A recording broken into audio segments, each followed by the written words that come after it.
Zelos Podcast is sponsored by Kinetic IQ, where intelligence meets motion. Kinetic IQ brings a biomechanics lab into the palm of your hand, letting you measure movement anytime, anywhere, with just an iPad or an iPhone, and no wearables required.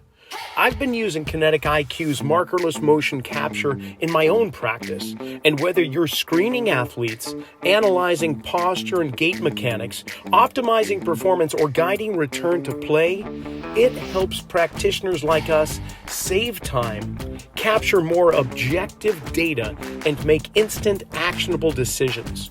So to learn more about how Kinetic IQ is shaping the future of intelligent movement, visit them at kineticiq.com. That's KINETIKIQ.com. You know, I can't tell you how thrilled I am to have Metabolic Elite be one of the sponsors of the Zelos Podcast. You know what makes Metabolic Elite different is their commitment to real results.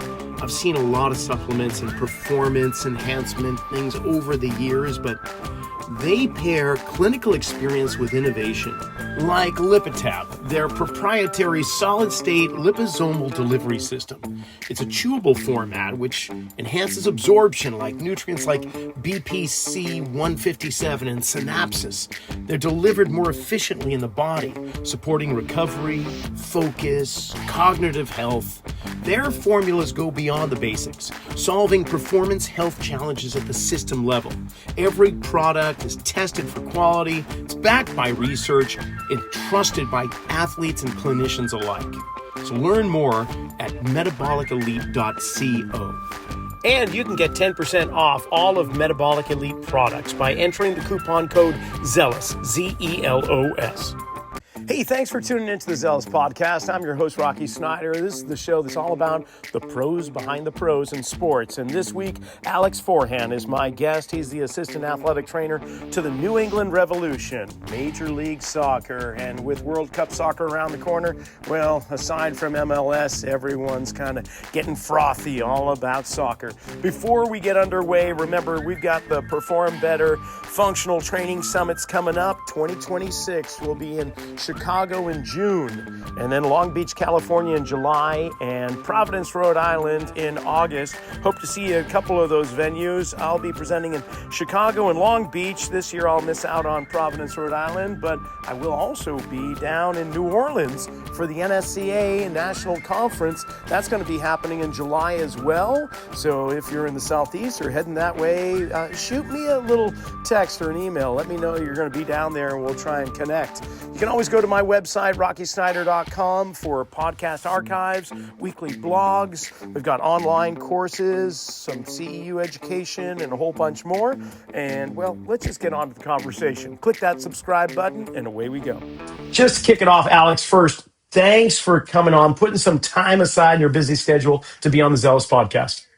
Of course, Rocky, no problem. Really appreciate you having me on. Like we chatted about this earlier. This is my first one of these, so a little nervous, but really excited and honored to get the chance to talk to you today. All right. I'll see if I can't just really throw you on the hot seat and watch you sweat bullets. But no, in all honesty, man, you've got a dream job. You're working with the New England Revolution.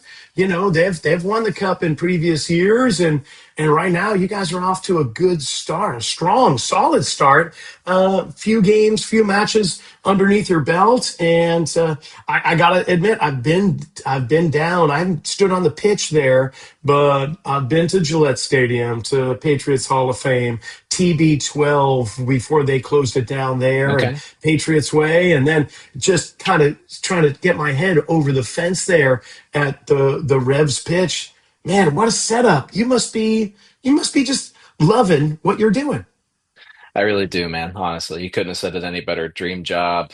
Even though soccer wasn't something I really saw myself in at one point. Maybe we can delve into that later. But I mean, the setup is immaculate. I mean, we're so close to things. Obviously, we're going to utilize like hospitals, things of that nature. But just like the setup itself, it's a beautiful building, only a few years old.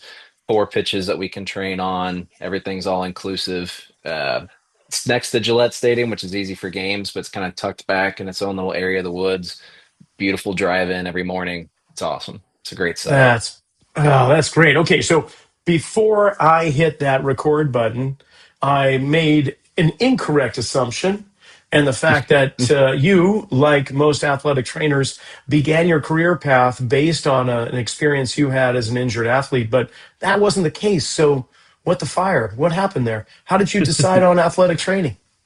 No, for sure. I am different than a lot of people in the profession, but my motivation was more, I always wanted to stick to something in sports, and I got away from that a little bit. And so I originally went to school when I went to the University of Kentucky for my undergrad. I originally started in chemical engineering. And then my goal within engineering was I was going to transition to materials with the goal of working for some sort of sporting goods company, whether it be like Easton for creating bats or cleats or things of that nature. That was my niche that I was trying to find with that. And about a year and a half into that, I was sitting in a lab pipetting things, and I was like, wow, this is a bit tedious. I don't really know if this is for me. Not quite as, action packed as I want it to be, but I still wanted the perfect balance of, science and sport, which led me to like athletic training, physical therapy, potentially in terms of like the science that goes into it from a research and how do you pick and choose modalities, exercise, everything else, but still being involved in the day to day, down on the field with the guys, working with them hand in hand. And that's what kind of led me to athletic training and then eventually doing the program at Arkansas. And here I am. So a little bit different Wow. pathway, I'm sure. Yeah, you were looking for your brain to get jacked, but your body was not going along for the ride, so you changed it up. I love that. Uh, Correct. but man, okay, scientific. So from that perspective, then what what enthralls you in regards to the scientific approach or scientific minded about the athletic training? You mentioned a little bit, but go deeper into that. Yeah, I mean, I just think there's sport is so complex yet so simple at the end of the day. There's so many movements, activities, cognitive layering, everything else that has to go into it to perform, even just kicking a ball, let alone understanding the formation you're in, what you're trying to do in a game, the game plan, everything else. And just the scientific aspect of even a simple exercise like a hamstring curl, what specifically is working within that? What do we need to look for to make sure it's correct? How can we go about regressing, progressing this? There's just so many little nuances, and the best part of it is that it's so scientific, but there's so little in our field that everybody's like, yes, that's correct. That's the way to do it. There's 1,000 ways to skin a cat and so many different unique ways to go about athletic training.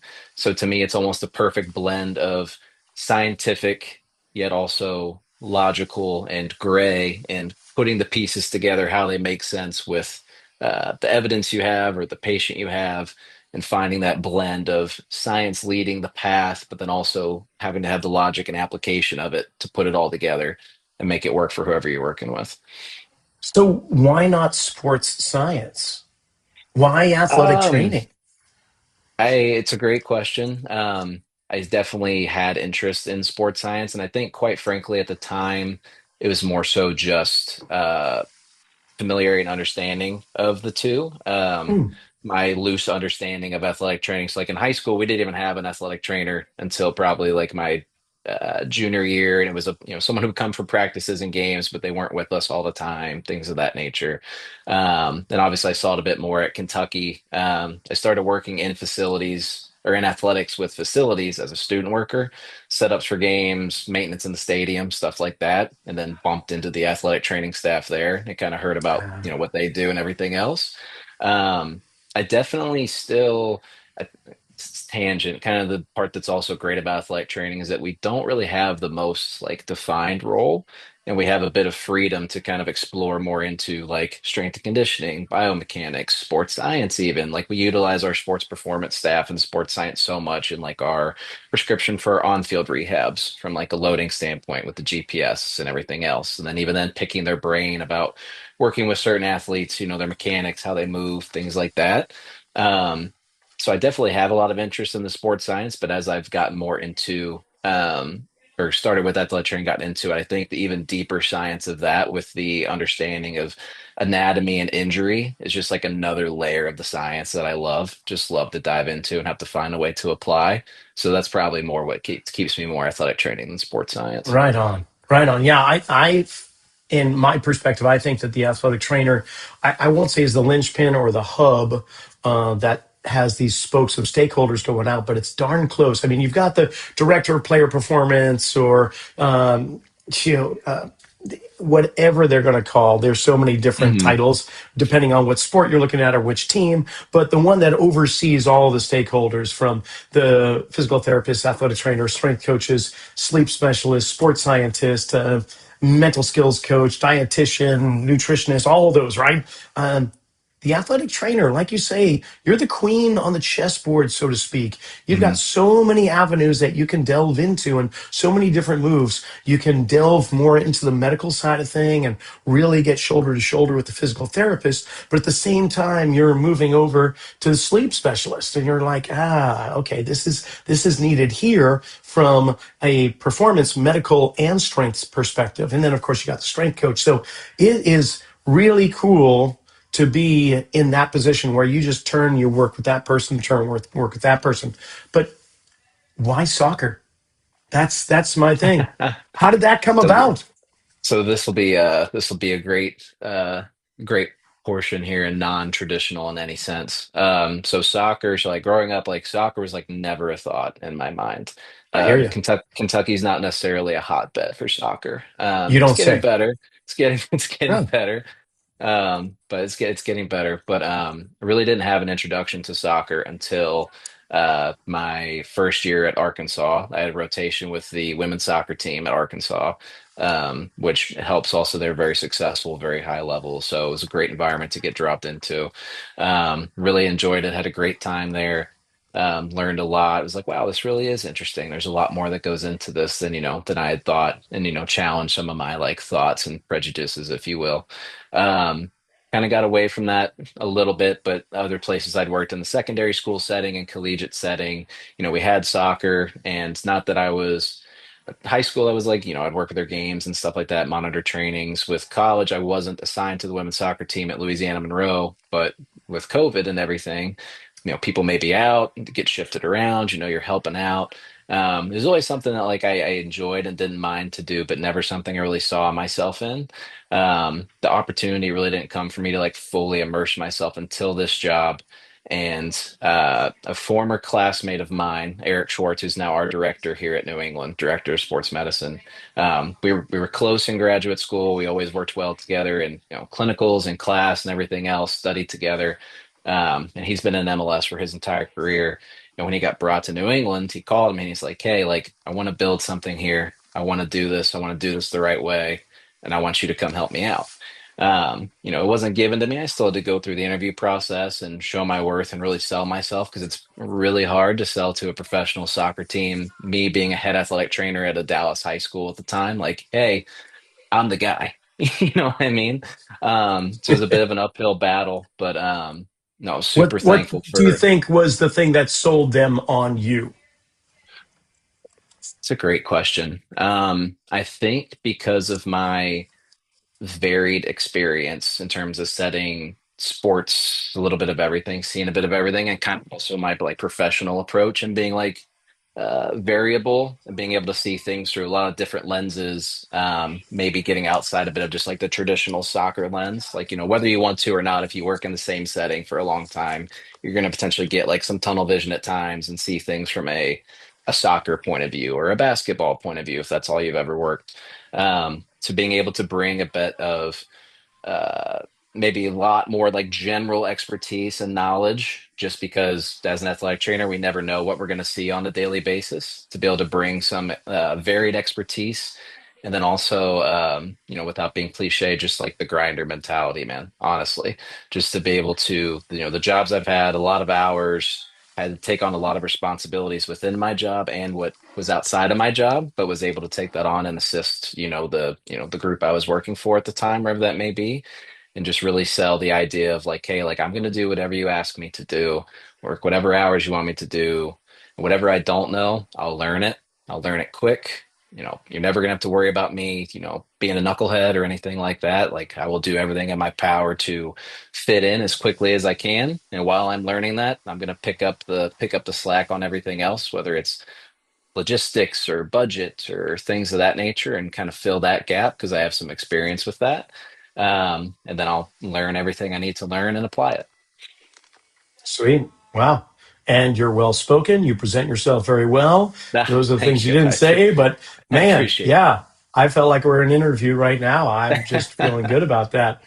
So fantastic. You land in Foxborough with the Rev.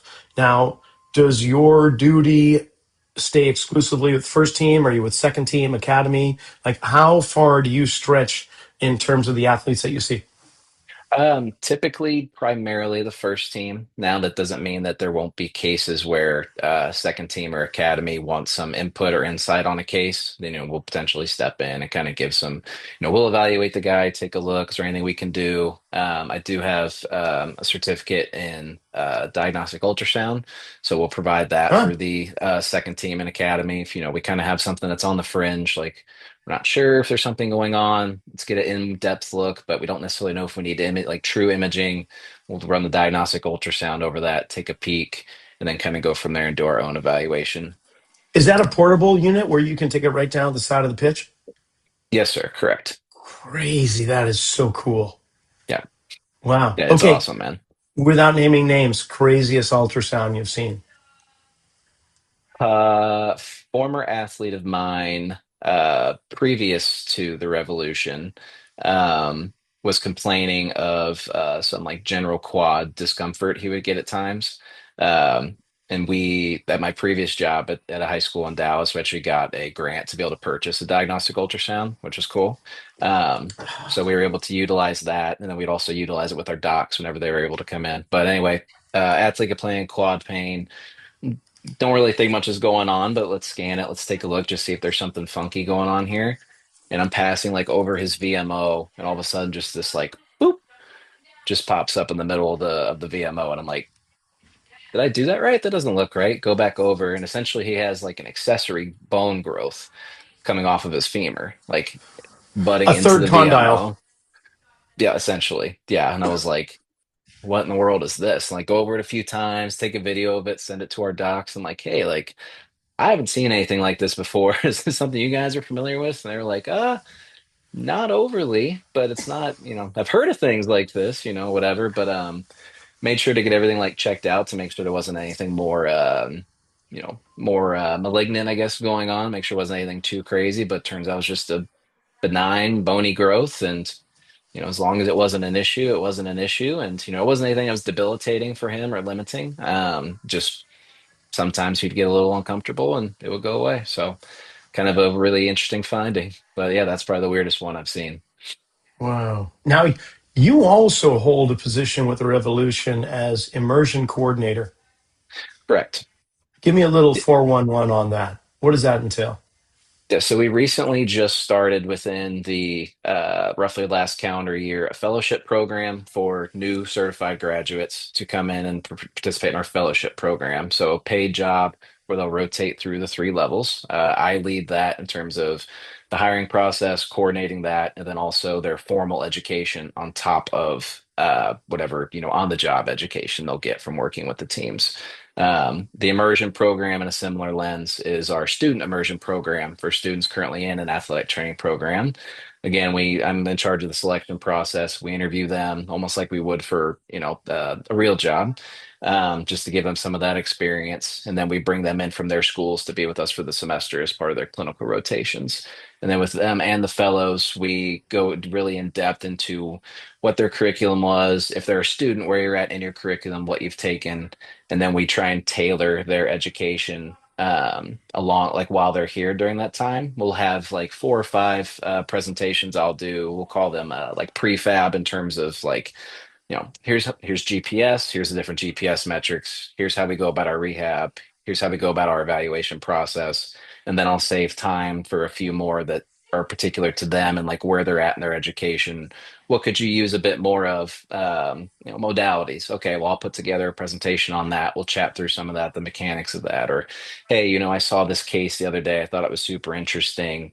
Buck and handle meniscus, let's say. Can we talk more about that? No problem. I'll put together a presentation. We'll talk about that. And just really make sure it's tailored to each of them. I mean, obviously, they need to get they come here because they're interested in soccer, so we want to get them a good expertise and education on that. But then also making sure that they don't leave here. Everybody comes and leaves here with their own like tailored, unique experience instead of just a copy paste, if you will, for each person.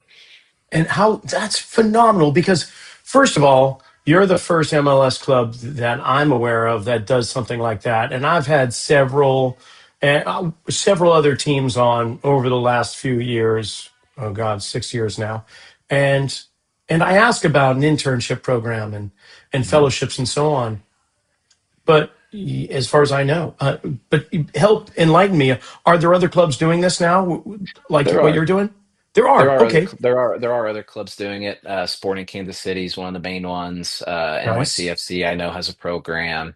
There are others that I know of for sure. I think FC Dallas has an immersion program. I think they're a clinical site for UT Arlington, if I remember correctly. Um, not everyone does. It's something that's definitely growing and something that I hope can expand to the entirety of the league. Just because we're in such a unique spot to not only offer a unique experience, obviously, with Right? professional soccer, but just to be able to give some insight into what it takes to get from where you're at now as a student to where we're at now at this level. It's just this.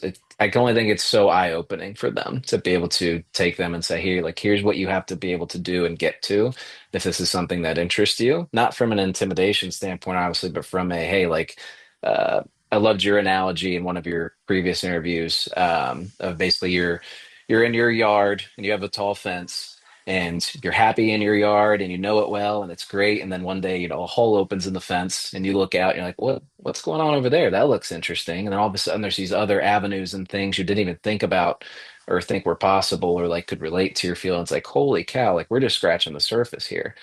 Right. So I think it's just important to be able to show that to them that there's such this big, complex, world of athletic training. I love that. I love that. Yeah. And then the fellowship, is it a seasonal placement? They go the entire season or is it just a portion? It's a 12-month position, with the goal being that hopefully you're not with us the whole 12 months because hopefully you're, doing a good job and applying for things that interest you and then getting plucked because you're doing a good job. Our first immersion student, or sorry, our first fellow this past year, Kota Takahashi made it 7 months, I think, and now he's with Sporting Jacks, new club down in the USL, and he's crushing it down there. He's having a great time. Um, he's such a great student. Did a great job for us, and we were so happy for it to work out for him because that's what it should be, right? Like we bring you in, we're going to give you experience, give you knowledge, allow you to have the opportunity to build yourself. And I'm ready for this. Have the opportunity to work. You're certified, be in it completely, doing what you need to do, but also having us to be able to learn and still like bounce ideas off of things like that and kind of Well, guide you in. that's just it, Alex. I mean, the certification is the minimal requirements to do something safely without killing Correct. somebody. I mean, whether 1,000%. that's, an athletic trainer, strength coach, or personal trainer, or anything like that. It's just the bare minimum. So just because you're certified doesn't mean you've got a comprehensive knowledge base. This is where you take the fundamentals in which you learn to get you certified and then start to apply it and then learn so many other things. I mean, this is phenomenal. A recruitment tool at the same time as you're raising the bar across the entire, I'll say the PSATs society, right? The Professional Soccer Sure. Athletic Trainers Society, right? It's just like what a great way of rising all the boats with the tide.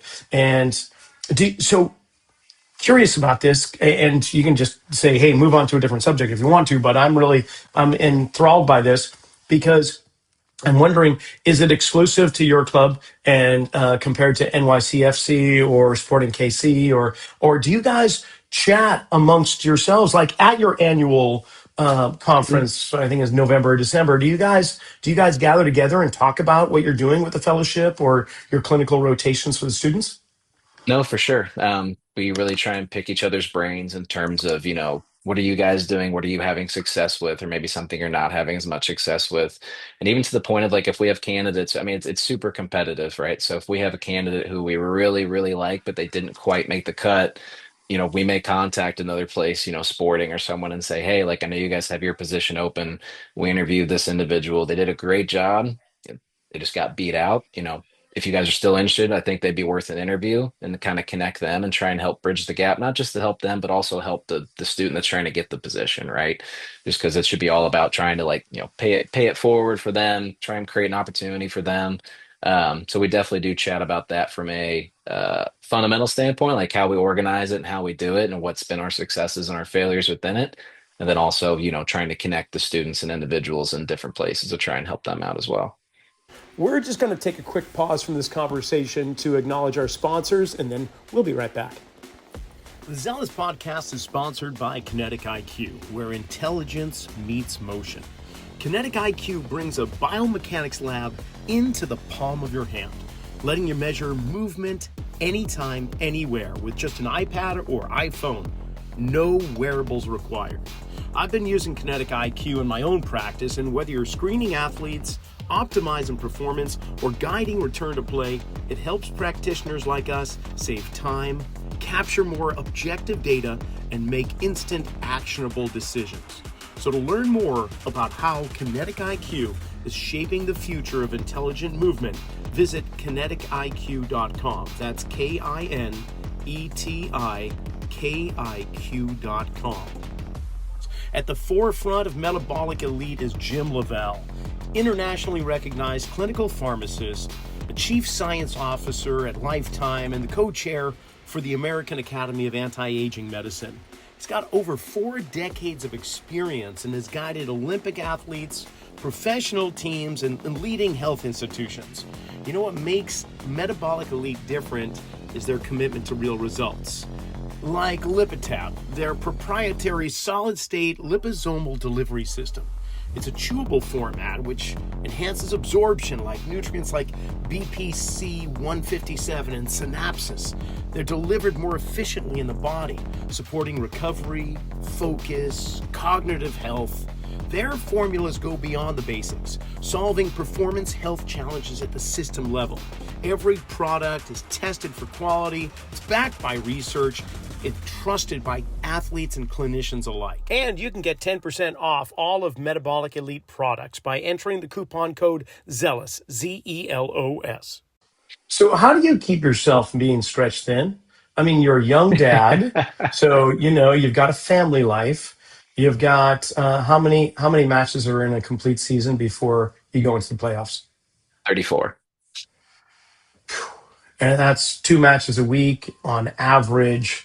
And then you've got all of your job responsibilities as an athletic trainer, your daily meetings, and then you've got this whole fellowship and an internship, if you will. Like, yeah, how do you do it? I know how I do it, but I'm looking for trade secrets here. Like, how do you keep your sanity, and how do you? And I'm not going to say balance because I think that's a misnomer. I've walked down the railroad tracks on the rail, and balance means I have to waver on one side and then waver on the other. It's not a static central point. So balance is like, how do you orbit around all of your responsibilities?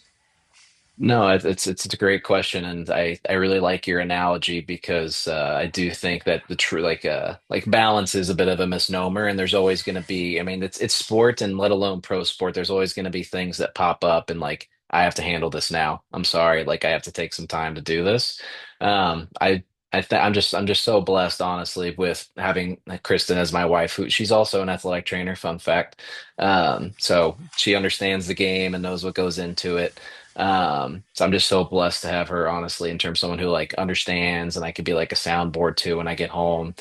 In general, making sure I find time for family time, get home and unplug for a bit, sit with my son, sit with my wife, really make sure I stay in touch with my friends, find ways to chat with them, whether it's over the phone or, video games or something like that. Just find time to, even if we just sit and talk for, 30 minutes to an hour, just to find a way to kind of, move realms, so to speak. Um, But other than that, man, honest, Eric laughs every time I say it. This is the easiest job I've had, quite frankly, which sounds crazy. Think about pro sport, everything that goes into it, and it's a lot. Like, don't get me wrong, I'm not saying it's easy by any means, but other jobs I've had in the past, just like from an hour standpoint or the responsibilities that pile up, when it's double-edged sword of being useful is that you're able to provide good things, but then it's like, well, hey, like, can you help with this? Can you help with this? Can you help with this? And those things pile up. Not that I didn't enjoy doing them and didn't have great experiences at my past jobs, but it could be a lot. And from like an hour standpoint, smaller group standpoint, obviously pro soccer, um, there's meetings and stuff that come into play, but I just genuinely like love what I do. And I'm a big believer in the cliche of if you love what you do, you don't work a day in your life. Um, Right? so I enjoy it. And so, I don't really see it as too much. I love teaching the students. Education, I think, is something I want to move into eventually in my career. I'd love to potentially go back and get my DAT, teach in an athletic training program somewhere. I just love the field and I love the education side of things. I still have the itch to be on the floor with the guys and be down on the pitch with the guys. So I still need that Yeah. itch scratched here and there. I think everyone should always keep their foot somewhere in the door there.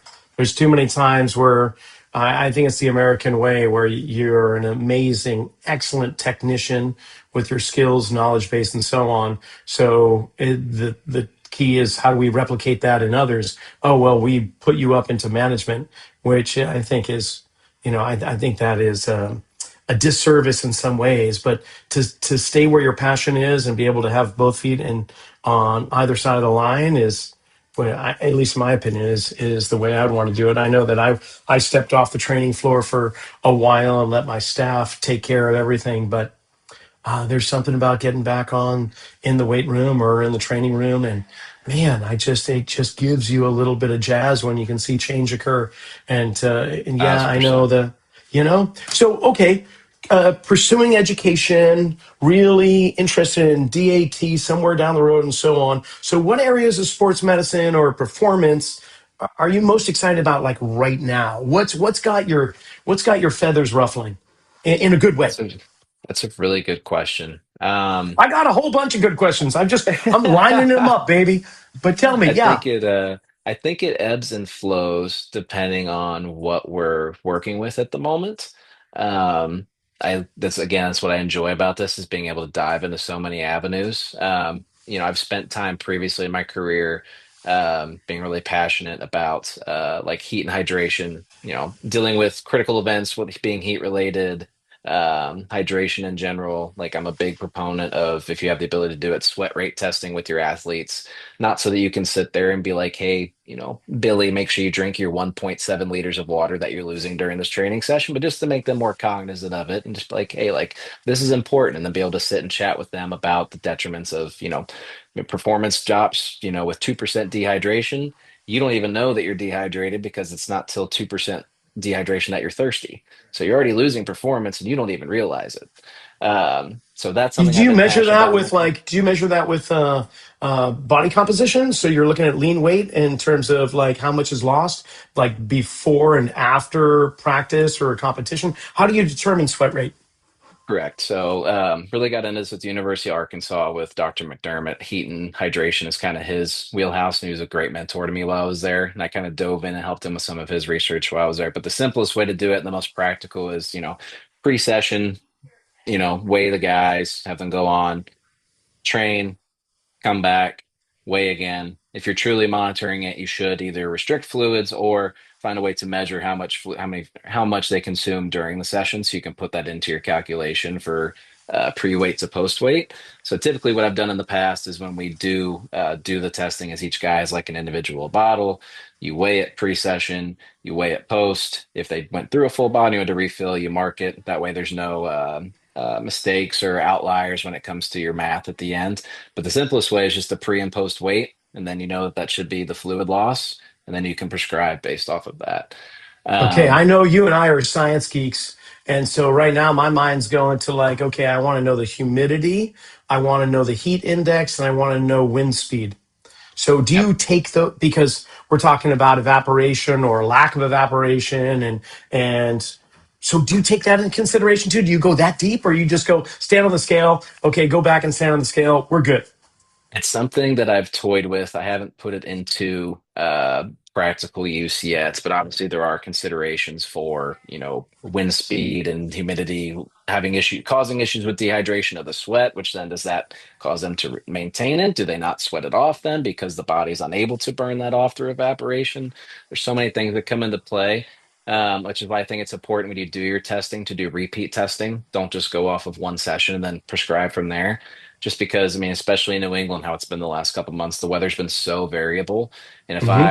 I take an athlete here in New England in March, where it may still be 40 degrees and windy, and I try and do a sweat rate with them, that's not going to be accurate 2 months from now when it's 80 degrees like it was today.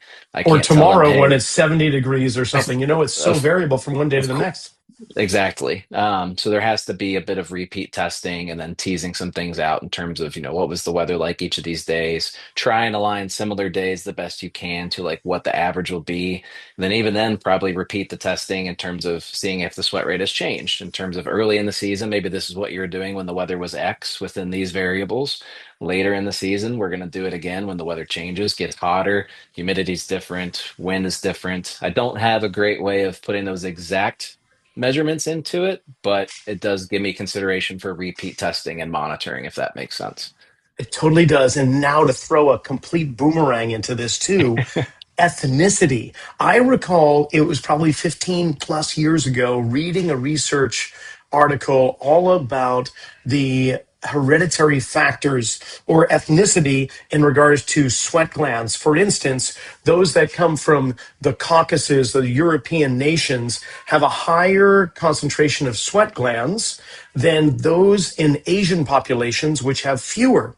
And there was a correlation, I know it's going to sound weird, with earwax as well. So I Huh. know, right? The Europeans sweat more, and the earwax is actually quite waxy, where typically Asian athletes sweat less, and their ear wax is actually small, hard kind of pebbles or stones. So parents of Asian children often have this tiny little wooden spoon rather than a Q-tip swab to clean out ears, and they would scrape these little pebbles out of the ears. I had no idea we were going Wow. there for this podcast conversation. If you had asked me when we started, this was the furthest thing that I was thinking. But it just shows us that there's so many things that we could take into consideration. I love what you're doing. I love your mind. And speaking of which, how about this? I've got some rapid fire questions. Seems like a Okay. really good time to throw these at you. Are you up for it? I'm up for it. Let's do it. Okay. Recovery or preparation, which matters more?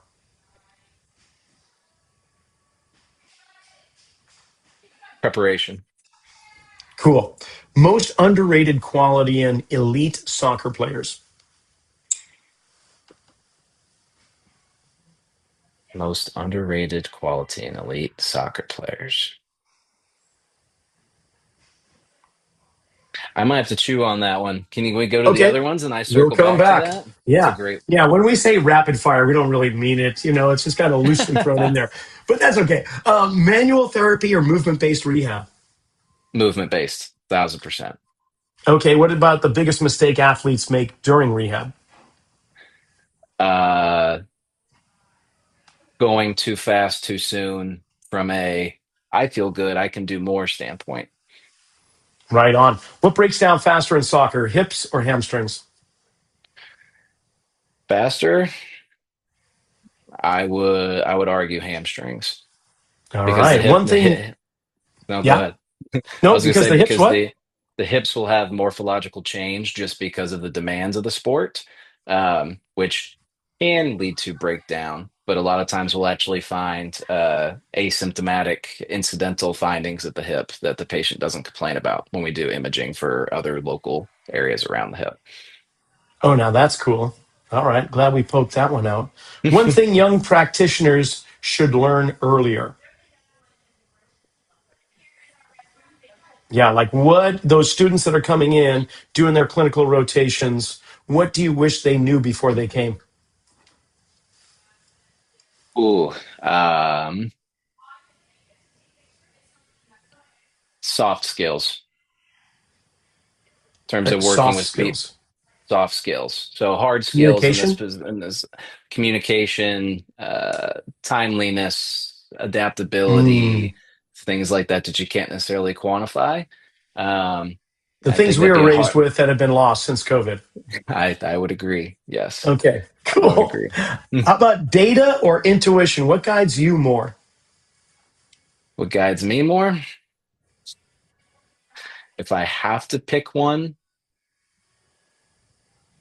it would be intuition, just because I do truly like it's going to be counter to everything else I just said about the science and everything else. But at the end of the day, there has to be a clinician component of you make the yes or no. Does this make sense? Does it work? And ultimately, it does fall on a combination of all the things. I would say sometimes even things can look right or look bad, but something tells you that it can work out if you do it X way. So I would say you always have to trust your intuition. I fully agree. I think that intuition is basically our inability to truly recall into the conscious the information that we have absorbed in the past. And we just creates a feeling that, oh, I just got to go with that. So in truth, I mean, scientifically, I do believe there's some strong basis behind intuition and more so than just what the numbers are telling you. Okay, most valuable recovery tool that costs nothing. Most valuable recovery tool that costs nothing is sleep. See, Sleep, this is one sleep, of those sleep, Batman sleep, Riddler sleep. riddlers. Yeah, I was thinking sleep, rest. Yeah, one of those. That was perfect. And if you had only 15 minutes with an athlete, what's your priority? 15 minutes with an athlete, what's my priority? Can I get a bit of content? Injured, healthy? What are we Yeah, how talking about about? assessments? How about just overall assessment? When you got to screen an athlete, what's your priority? What are you looking for first? If I'm screening an athlete, I'm going through different applicable joint ranges of motion to see what looks right, what doesn't look right, what could be imbalanced.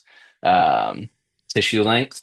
I think tissue length is important in terms of teasing out, if I don't know this person from Adam, potentially, previous injuries that contributing to this. Is there some sort of neurological dysfunction causing this? Things of that nature. Give me things to target. Um, and then last, I would take them for screening. I would take them through different testing that we want to see that's applicable, whether it's Nordics, ISO 30s, CMJ, things of that nature, just to get a full makeup of, how does it look like you'll move? How do these tissues move? How do you apply them? How do you make that work? Beautiful. Okay, one word that defines great staff culture. One word that defines great staff culture is collaboration. Has to be Beautiful. collab. You have to be collaborative. Otherwise, it's not going to work. Even though the conversations won't always be easy and you're not always gonna, laugh and joke with each other all the time. Sometimes they get pretty spicy. Um, you have to do it. You have to all bring all your ideas and your thoughts together, because otherwise, how can you? We're a team at the end of the day. Everything needs to be a team decision, and if you don't sit and collab and come to a unified decision, then I don't think you're doing what's best. You did a fantastic job there. That was great. I Nice job. appreciate it, Rocky. Thank you so Heck much. yeah. I'm just thinking about the environment that you walk into there with the Rev. You've got a whole bunch of support, professional support for the athletes and the team. But and there may be some roles that were not present in your previous positions elsewhere. So with those stakeholders, we'll call them those professionals in this whole collaborative team, which ones were? Did you just go, oh, this is kind of a unique experience because I haven't really communicated or worked with this particular field? Was there something like that? Sports science and the performance side of things for sure. Just somebody Really? else to, yeah. I mean, everything in my career has been second prior to the Rebs, secondary school, and then collegiate with University of Louisiana Monroe. But we didn't have sports science; we had strength and conditioning. Huh. So just another department to kind of how we can be a go-between at times. I think sports science is also in a unique go-between spot where they can contribute some to the strength conditioning, but also have, control over the metrics and what we want to see and the prescription of that, as opposed to, maybe places that don't have that and don't have access to the GPS or things like that. Like, hey, like we're going to go practice today. Well, what does that look like? What qualities are we looking for? How are we measuring that? And it's like, well, we're going to sprint and we're going to change direction. It's like, all right, well, do we have a way of quantifying that? Is it time? Is it effort? Is it, how do we find a way to do that? And I'm not saying that to be like, you have to have GPS to do it. Obviously, it's a luxury to have the tools that we have. And Certainly. I'm a big believer in the measure of who we are is what we do with what we have, and you have to find ways to be creative. And you may not have a force deck like from Vault, right? You might not have a force plate, but you better find a way to try and replicate some of those qualities. Whether it's, I take a crane scale and I overload a bar and I make an athlete do an isometric mid thigh pull with that to try and replicate what I would do on the force deck. I have to find a way to be able to replicate some of those things. Um, so I think that position specifically was unique to me, and having the tools and the be able to dive more into the knowledge when it comes like GPS and stuff like that. But I definitely don't say that to say, oh, you have to be this data driven and everything to be right. Obviously the vast majority of the field doesn't have access to those things. But I do think that having the luxury of those tools can go twofold bad depending how you want to do it, right? It can be we rely too much on the tools and the data instead of having our intuition and our experience and pulling from that. And then conversely, I think it's easy if you don't have those tools to just throw your hands in the air and be like, well, I guess I can't do that. I can't figure that out. It's our job to be creative and find solutions to that. So what? I don't have the $3,000 machine that spits this out for me. If I can find a way to replicate that, even if it's tedious and time consuming and takes, maybe three tests to make up for that one, it's my job as a clinician to do that, in my opinion. Right on. Right on. That's great to hear. No, I was surprised because I was thinking just university settings, you're going to find some type of science staff connected to the sports, but it's not as ubiquitous as it could be, I guess, or as I thought it was going to be. So that's really cool to gain some more data driven insight into your own methodologies and approaches, and if nothing else to help to confirm but also to challenge you. So For sure. what has been challenged, your what has been in terms of your fundamentals and your ideas, have sports science, has it created questions in your own mind as to, like, does it question your approach? Have you had your tree shaken and just have some of the leaves fallen away, and the ones that have held on tight, you're like, yeah, that's been reinforced. You know what I'm saying? No, no, no, for sure. I think that I like the question because I think it's important for all of us to get our trees shaken every now and again. It certainly You have is. to keep learning. You have to find ways to keep challenging yourself because everything keeps. I mean, sport is ever changing. What goes into it is ever changing. Athletes are adapting at a crazy rate from just from what we're able to introduce now and the stimuli that creates. And athletes are in a whole different scale now than they were 10, maybe even 5 years ago in terms of what they're able to do. I think some things that were challenged with me is that I still am, and I always have been a big, I would say probably soccer has challenged me more than anything, is I've always been really big about loading. Loading, loading, loading. I find that a lot of times in the rehab setting, we underload our patients during the rehabilitation process. Um, and I think that leads to sometimes false positive results of we underload the patients and then sometimes it ends up working out. They do their 2 weeks, 4 weeks off, whatever it may be, and they're able to return. Well, did we actually get them back to baseline, which again can be challenging to determine based on the setting you're in? Did we actually get them back to that baseline, or did they essentially have 2 to 4 weeks of rest because we really didn't do a ton with them from a loading standpoint and they just healed? And they're able to do the things, but did we actually do right by them and getting them back, maybe even better than what they were before? So I've always been big on loading and things of that nature, coming from a lot of like American football experience and things like that, whether it's high school, collegiate.